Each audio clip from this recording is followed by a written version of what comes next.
삼성전자 노조가 이재명의 팔빛 털려진 이재용 회장님 구하기에 나섰다. 결과적으로 그렇다는 이야기입니다. 삼성전자가 뭐 오너라고 막 구하기에 나섰다 이런 게 아니고, 일단 지금 상황을 좀 살펴보면은 오늘 코스피 또 대폭락했습니다.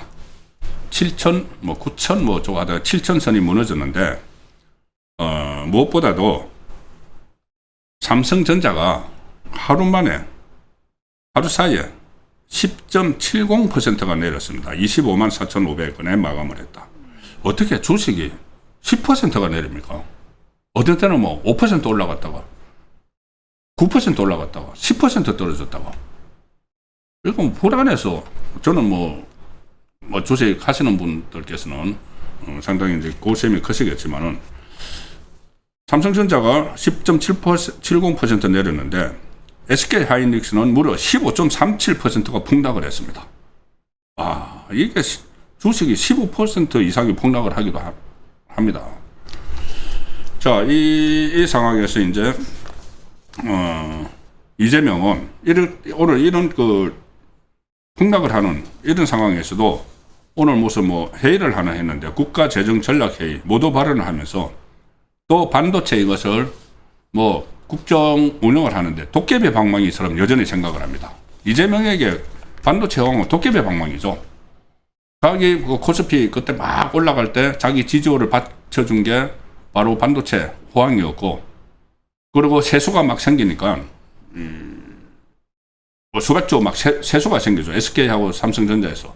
그러니까 그 돈 가지고 표풀리전 막 돈 나눠주는 정책 쓰고, 지금 또 양쪽 기업 팔빛 들어가지고 사실상 삐뚤어서 이 전당대회용으로 전남에 몰빵을 하는 그런 정책을 쓰고, 그리고 뭐 김용범 정책실장 같은 경우는 돈 남으면은 걷어가지고 국민에게 나눠준다고 하고, 이거 완전 도깨비 방망이입니다.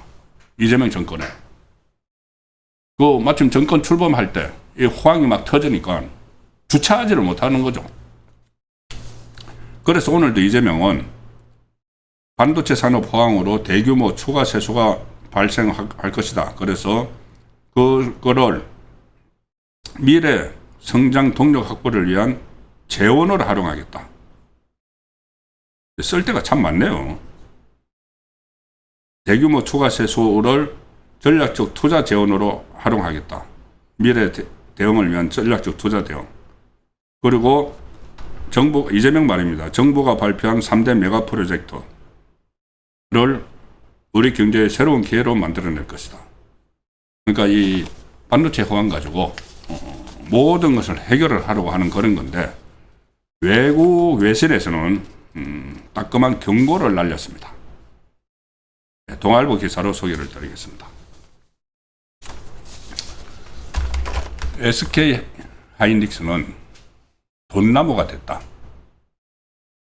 한국, 미국, 정부 모두 흔들고 싶어 한다.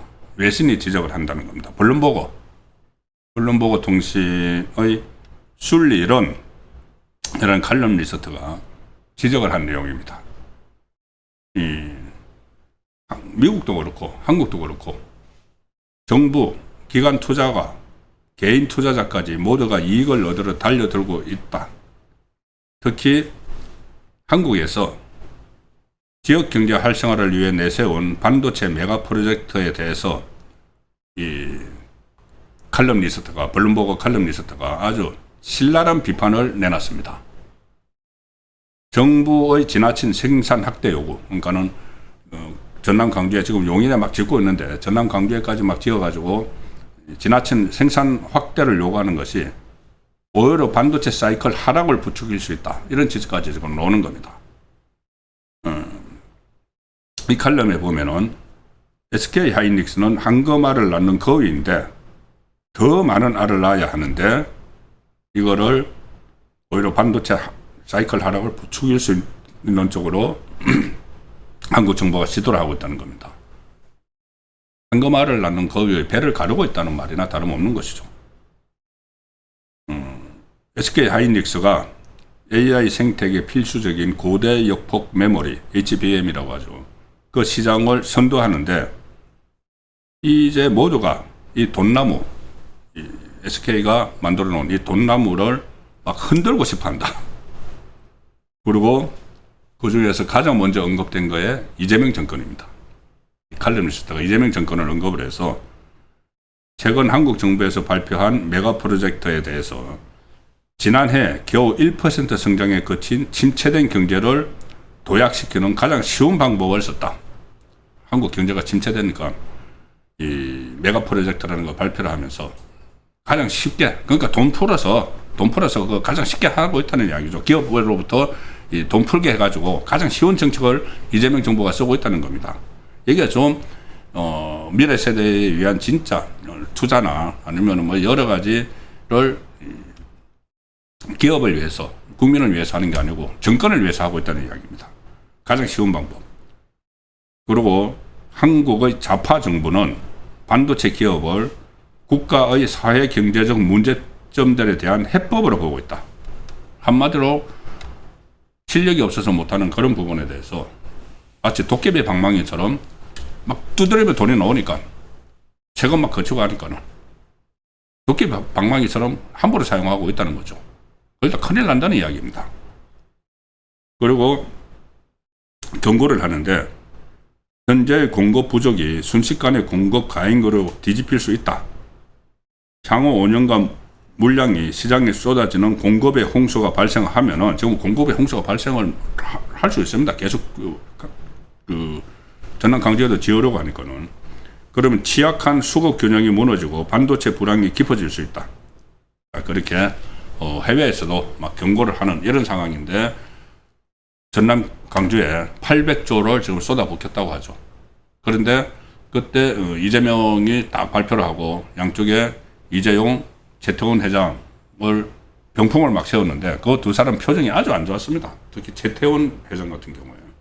그리고 서로 이야기를 하는데 거의 마지못해 하는 식의 그런 이야기들이 많았죠. 3단 논법을, 최태원 회장은 3단 논법을 사용을 했다. 강주라는 표현을 안 하고 선안건이라고 했다. 이재용 회장은 이 강주를 그냥 후보지라고 했다. 여러 가지 이제 장치들을 막 걸었고, 그리고 기업 공시를 하면서는 확정된 계획이 아니다. 이까지 했습니다. 이건 무슨 이야기냐 하면은 정말 두 기업이 경영 판단에 의해서 하는 게 아니라는 이야기죠. 팔을 비틀으니까 어쩔 수 없이 응하는 것 아니냐. 이런 분석이 계속 나왔습니다. 자, 이 상황에서 오늘 삼성전자, 제가 이제 그 말씀을 드리는 겁니다. 이 삼성전자 노조가 이재명에게 팔빛 들려진 이재용 회장님 구하기 위해 나섰다. 예, 그 주제를 좀 보여주시죠. 예, 이게 무슨 이야기냐 하면은 결과적으로 그렇게 됐다는 겁니다. 삼성전자 최대 노동조합 있죠. 조기업 노조. 그때 그 성과급 모델 내는데 주도를 했던 조기업 노조 삼성전자 지부가 호남 반도체 투자 계획을 내년도 임금 협상, 단체 협약, 교섭 의제로 다루겠다. 오늘 선언을 했습니다. 왜 그런가 하면은 일단 조기업 노조가 오늘 입장문을 냈는데 노란봉투법에 따라서 조합원의 근로조건에 영향을 주는 사업상의 결정도 교섭 대상에 포함된다. 이에 따라서 호남 반도체 프로젝트를 2027년 교섭 의제로 다루고자 한다. 이 말은 노조가 찬성하지 않으면 투자 못해 이야기입니다. 근데 왜 노란봉투법을 이야기했느냐?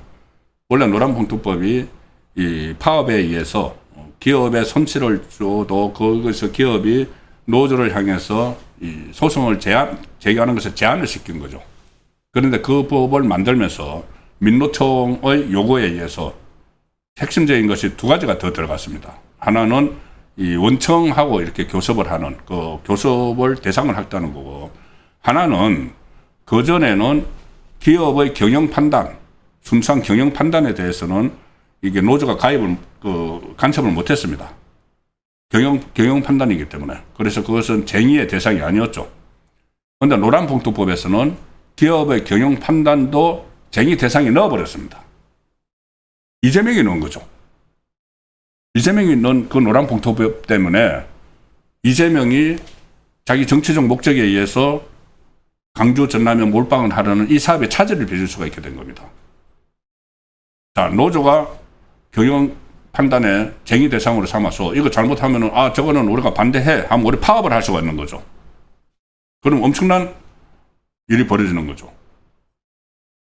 그 저번에 뭐 반도체 한번 멈춰서면 어떤 결과가 나오는지 단숨에 뭐 100조 손해가 나고 뭐 이런 말이 있었지 않습니까? 그런데 노조 설문조사를 했다고 합니다.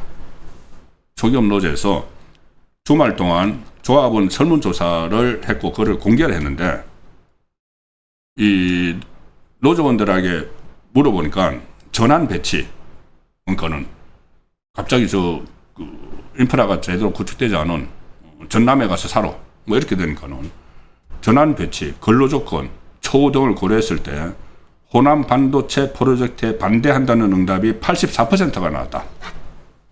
84%가 그 호남 반도체 건설하면 안 돼. 노조의 이야기입니다. 그 쟁의권이 있는. 그래서 수만 명의 근무지와 수만 명의 이 근무지 그러니까 수만 조합원의 근무지가 걸려있고 처우가 걸려있는 사안인 만큼 조합과의 대화 위에서 추진되어야 한다. 그 강조 반도체 건립에 대해서 그렇게 84%가 응답을 했습니다. 아마 이 호남에 연고가 있는 사람을 제외하고는 거의 전원이 호남에 하면 안 된다는 게 이제 그 삼성전자 노조의 입장에 놓은 거죠. 그러면서 노조가 사측하고 두 차례 면담을 해봤는데 경영진도 부담스러워한다. 실제로는. 그래서 부정적인 입장을 보이더라. 그렇게 하면서 앞으로 노사정 협의의 장에 나와서 건설적인 대화가 이루어지길 바란다. 우리도 정부하고 그러니까 이재명 정권하고 기업 오너만 할 게 아니고 우리도 반드시 참여를 해야 되겠다. 우리 투표하니까는 84%가 호남에 반대했어. 그리고 노란봉투법에 의해서 우리는 거기에 참여할 권한이 있어. 만약에 우리를 배제를 하면 파업을 해버릴 거야. 이런 이야기죠. 그래서 결과적으로 이재명도 그러니까는 이재용 회장도 별로 하기 싫은데 팔이 삐뚤어졌는데 맞지 못해서 하는 척 하는데 명분이 생긴 거죠. 그것을 재검토해야 되는 명분이 생겼다. 그런 차원에서 삼성전자 노조가 결과적으로 이재용 회장에게 힘을 실어준 것 아닌가 그런 분석이 가능하게 제가 말씀을 드렸습니다.